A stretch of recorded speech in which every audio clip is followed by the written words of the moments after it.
Aussie Scale Modeller, Jace here. Glad to have your company once again on this very, very, very special occasion.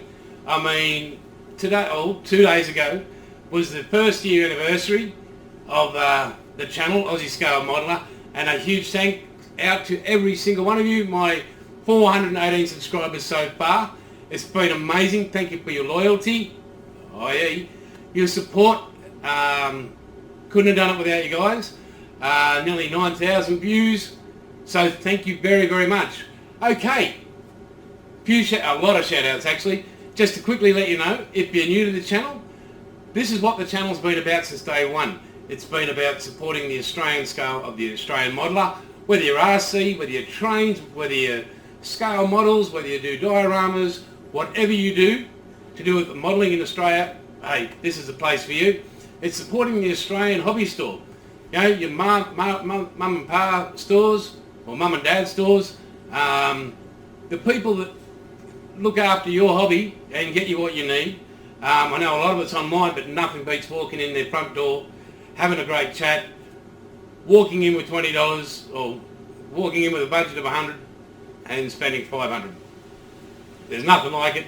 It's the greatest feeling, and yeah, in this last few years, it's what we need. And it's about Australian-made products as well, guys. Things like full ball models, an Australian-based. Andrew's got www.fullballmodels.com, and a kit. It's Australian-made, a HG Holden, a HT Ute, a HG Ute, and coming soon, the BE Commodore. Icky sticky glue. Right down there, there's a fridge full of it. There's some on my bench over there. It should be in the fridge because that's where it is in there. You know, we need with the pipettes. They're not like some hobby supplies there.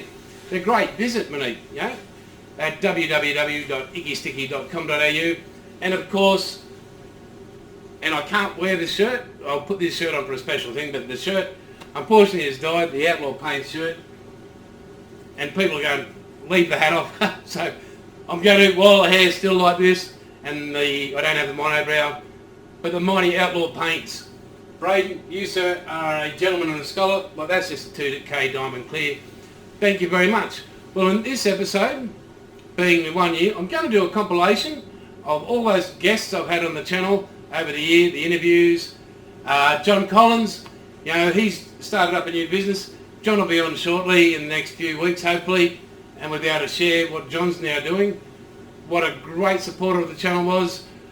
Unfortunately, due to, I think, the legals or whatever, with the business being sold and all, I can't mention the name of the company prior. And stay tuned, guys, because I'm going to do a giveaway again. And, yeah, for the 1 year anniversary, I'm not sure which kit it is. Between now, editing all the compilation up, guys, I'll come up with something. So, thank you to everybody. Please, if you're new, like and subscribe and a bell notification. Other people I'd like to quickly thank. Peter Holroyd from Oz Scale Modelling. Check him up in that's his channel. Make sure if you're visiting, guys, subscribe. He's an Aussie builder. Only 2 years in, but his level of skill that he's developed over 2 years, amazing. Hibbo, you know, from Hibbo's Model Bench. He's over in WA. When you go to his site, when you click his link, which everybody's link's going to be in the description, subscribe to the channel, guys. These guys are putting in the effort for you guys and sharing. You know, we're not into it to make money out of all this because our mugs are ugly, and I know mine is, but it's a passion for the country and a passion for modelling and all things modelling. So anyway, guys, I'll talk to you at the end of this. We'll roll the compilation. Also in it is Jürgen's Station, 2 episodes since we missed last week. So at the end of that, guys, I'll see you on the end of that, and yeah, catch you then. Can I get a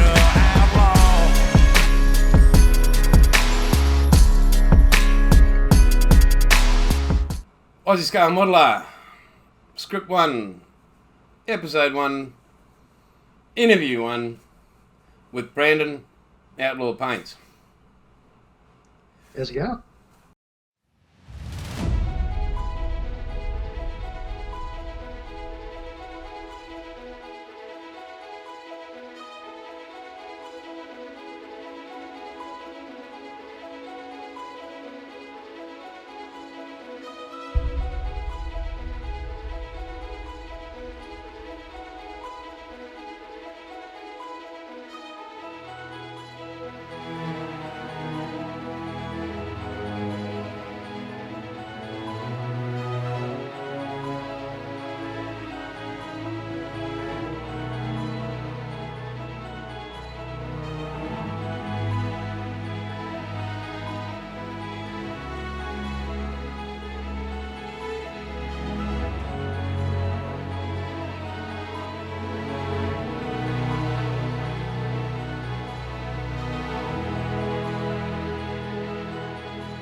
here we are at Rory's RC Hobby House, one of the longest established hobby stores in Rockhampton.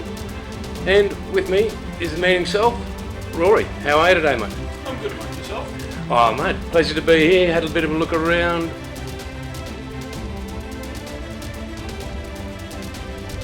But Wayne from BB's Hobbies here, as promised. Robert Kai, how are you, mate? Yeah, I'm good, mate. Good. Mate, looking fit and healthy there. Yeah, mate. Mate, again, hi, welcome to the channel, mate.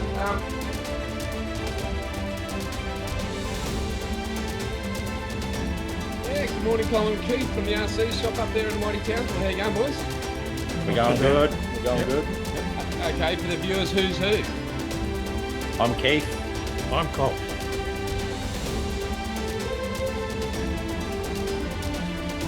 Well, good morning, Mr. Fulton. Andrew, that is, from Full Bore Models. Joe, speaking, mate. Welcome to the engine room. The engine room, mate, looks full bore there. Hey,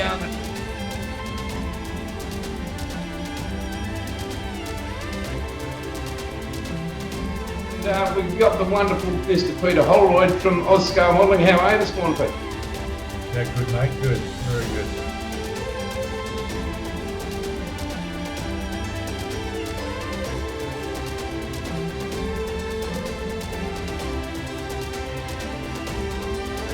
Welcome to Oscar Modeller. How are you, mate? Yeah, good, thanks, mate. How are you? Mate, pleasure to see you. And the sun's shining, so it's a good day for everybody. Hey, mate, The sun's just shining up here as well.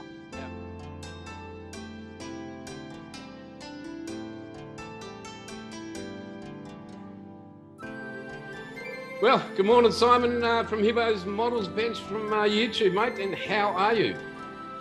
Yeah, good, mate. Yourself? How you going, Mate. everyone?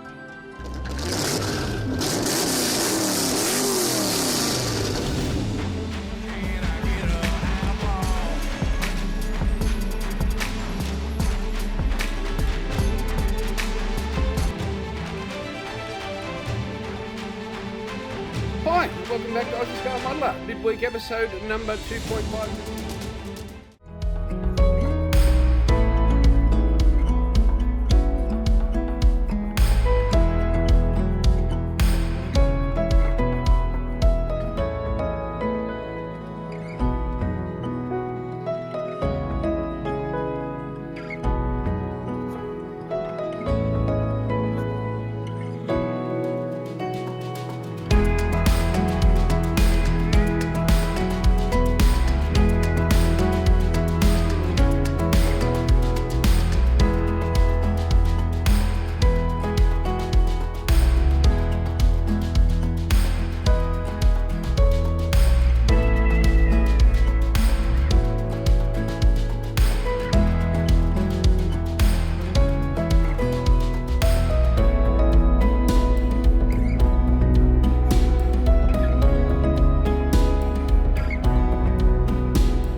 Thanks, Jason. G'day folks. I've been asked a few times now, what is an etched brass kit? And it's a fair question. So I thought before I get too deep into this one, I'll have a quick chat about the bits. Maybe we'll cut a few parts out, see what I cut on, the tools I use, and right at the end of this only going to be a short video, we'll just maybe bend a couple of parts I've already cut out. You can already see a couple of big holes there in the etched fret. We've already removed a couple of bits. This model is going to be for a Japanese N-scale snowplow, and all the little bits move, the plow and the spreader all move, so it's quite an intricate little kit. Basically this is the entire kit. There's only one little bag, it's got a couple of white metal parts in it and a couple of screws. So the entire model is fabricated from a flat sheet. So let's just put some of these aside, we'll just focus on just the one sheet. We'll go with the little one. So the object here is you cut the part out of the fret. Some parts require a fold, some parts you may have to solder or perhaps drill and tap a hole, for example. You see a little recess in there, so there's going to be a detail to go in there, or it may well actually form part of the door. We'll find out later on as we get to build the kit. So, cutting the part out. For me, the most important bit is actually the work surface. The work surface needs to have a little bit of give, so you can cut your part, but not so hard that it shatters the tip of your blade all the time. Over the years I've tried it all, plastics, woods, even metals and all sorts of crazy stuff, and it all comes back to probably one product for me, and that's this white melamine MDF panel. There's just enough give in the surface to cut. As you can see, I've already had fun with this one. It's well and truly on its way to being replaced. Nice surface to cut with. It takes the edge of the blade, doesn't snap the edge of the blade. And I find when I work, I tend to use the front half of this sheet. When it's damaged beyond sort of use, I spin it round, get the other half out of it, and then throw it in the bin and put a new one in. Currently I go through maybe, I don't know, 1 or 2 of these a month, I'd suppose. So we have our work surface. Now we need something to cut with, and of course it's going to be a blade. Recent convert to Swan Morton. Really like the blade, really like the handle. One big selling feature for me that I never even realised at the time, it'll never roll off your bench. That was a nice little bonus I never really thought of, so that's great. A few people have asked how do you get the blades in and out. Never use your fingers ever, always a tool. I grab the corner of the blade with the pliers, just lift it up over the tab and off she comes. Installing a new blade is just the reverse. Drag the blade down until it snaps over the end of the handle. There you go. Extremely sharp. These are surgical blades, so I figured if they're good enough for surgery, well, they're good enough for the models. So we've got our knife, we've got our fret, we need to cut the part out, we've got our work surface. No, I had a bit of a think about this, no real sort of secret to this or hidden art, just a couple of simple steps. When I put the blade over the part, I aim the tip of the blade about 1 millimetre or 2 away from the edge of the fret. I always have the part that I want facing me and the waste on the other side of the blade. I sit the blade right up against the part. My goal here is to have no cleanup. So if I get it right and I get the blade up against the part, I'll cut it and there'll be nothing left to clean up. So I'm at that point. Before I cut it, for years I used to be one of those guys that you put your blade in, you'd rock it back and forth till your part cut. That ultimately damages the tip of your blade, makes a mess of your cut. In recent years, I'll line the blade up against the part as I previously explained. I'll just use my forefinger on the other hand to do the work, and that's cut. spin it round. Again, the blade sits a couple of mil away from the edge of the fret. I have the part that I want facing me, the waste on the other side of the blade, and again I use my forefinger, little push, cut. Now with this sort of part, if you've done everything right, when you lift the fret away, the part should remain. There should be no force used otherwise to remove the part. It's going to be hard for me to pick up, isn't it? There we go. There's your part.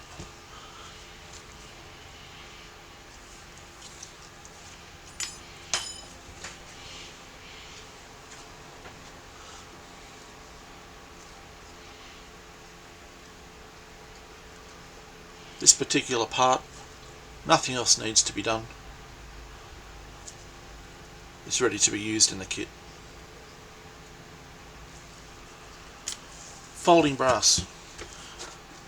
I'm sure we've all seen or come across, whether it be on the internet or magazines, watching other modelers build, the holding and folding tools. Say long, bit of lump of metal, some teeth hanging down, and you put your part in under the teeth and you screw it down and you get a razor blade or a ruler and you bend it up. For me, that's incredibly tedious and complete overkill. When I bend a part, I just use a couple of tools, and this is basically most parts up to about 50 mil, 75 mil across. I like to use these large head, flat, non-serrated, so smooth pliers. A couple of different sizes. The folding surfaces are machined flat, so you can do a nice 90-degree bend. And for finer parts, a good pair of pliers, again with the nose ground flat. I'll just pluck apart this one here I cut out earlier. So this is part of the cab wall. What needs to happen with this? It actually needs to be a 180-degree bend, so this bottom part will come right around and sit behind the outside wall. Something like this, you really don't need to do not a whole lot of thinking about it. There's not much of a mystery to it or an art. Really, it's just a case of a quick, clean fold.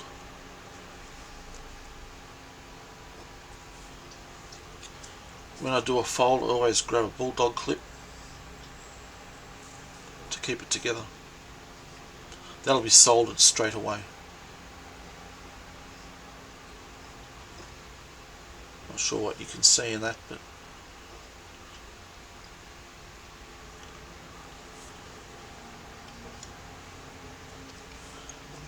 that's basically it, guys. Only a short video. I just wanted to show you the start of a kit, a couple of the tools I used. If you're wondering why I'm wearing gloves, whenever you're working with brass, cleanliness is absolutely paramount.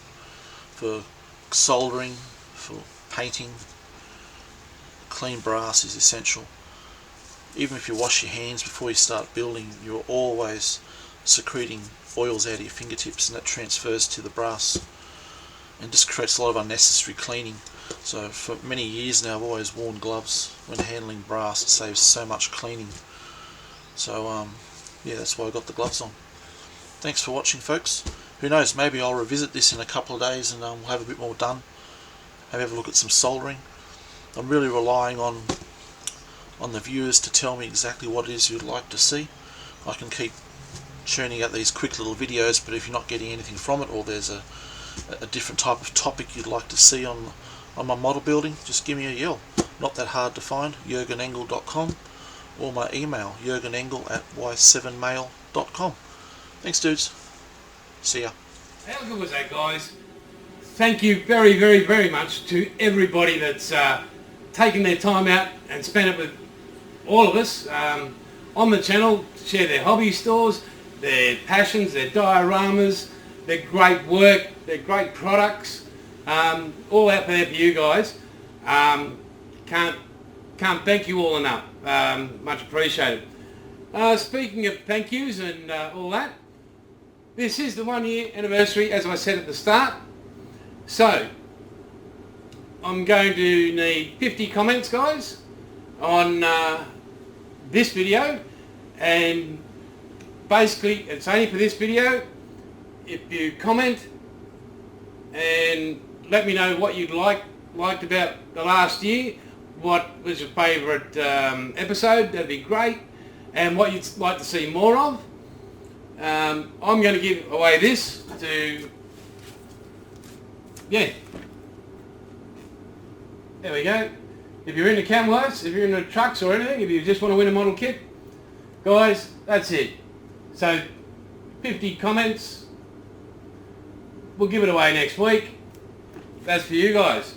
Also, I received from Daryl from Gundams Plus a awesome package, and we will be getting Daryl on. We really will. He's a very busy man, but I do appreciate that he's going to take the time out and we'll do an interview with him. Let's have a look here. Now, I'm not sure if you can see quite there. As you know, my left arm doesn't work, so we'll just tilt it with the right. That's full of Mr. Hobby paints. So don't forget to visit Daryl at Gundams Plus. Also, quick another thing, you know how us guys and girls, when we go to our local hobby store, we walk in with or not even a budget. You tell my wife or the husband, I'm just going to look. Well, we were in Rockhampton at Rory's RC Hobby House, and my wife was busy doing some things in Rockhampton. I said, I'll just leave you do that, honey, and I'll just go and see Rory for a bit. Haven't seen Rory since last year, and I promised her I wouldn't buy a model. And technically I didn't really, well, I did buy them, but I hadn't planned on buying them, so I used that angle. Have a look what I got, and I'll show you also my great little find that I've been looking for years. So when I was at Rory's, I picked up the Yoshima Pajero, which I'd ordered last year and I forgot, so technically I'd already bought one, so I hadn't bought it on the day, I just had to pay for it. And along with the series which I'm collecting, the Edward, the Sweeps, the Spitfire story, I've got all these so far. I'll be doing for the Mackay Hobby Show, Model Expo up there, a diorama of the Battle of Britain. These are Mark V Spitfires, they weren't part of that then, it was Mark 1s and 2s, and the Hurricanes of course. So I'll be hopefully getting time to enter that. I'll give you dates for when that's available, guys. And also the North Queensland Scale Modelers up there, Townsville Way, and I'll give you dates on that. Thanks to all those clubs that have participated. Really, you know, people like Les Eccleston. But here's this beautiful kit that I've been chasing for years. Very rare kit. The Team Lotus JPS Mark III 112 scale from Tamiya. And this kit is in pristine condition. And yeah, thanks Bruno. I mean, yeah, Bruno mate, thank you very, very much. Looked after me on price. Appreciated. Rightio. Okay guys, well, just a quick thing before I say goodbye. Hibbo's model bench. I'm having Hibbo on next week. Can't wait. Before he comes on, visit his channel. He's in the middle of building this Italian ship. And people again like Mr. Peter Holroyd. Yeah, there he is up the top there. Oz Scale Modelling. Have a look at the QE2. He's a great bloke, and for 2 years experience, you wouldn't believe he's only got 2 under his belt. Well guys, I'm not sure if I've got everything I wanted to say in, but I hope it is. Don't forget to like and subscribe and hit the bell notification. But when you visit these other channels, guys, that I point you to, please subscribe. They're not in it for the money. It's just a passion for the country and our fellow modelers and everything else that goes in along with that. So, as I always say, guys, and I'll continue to say, it's all good, and catch you later.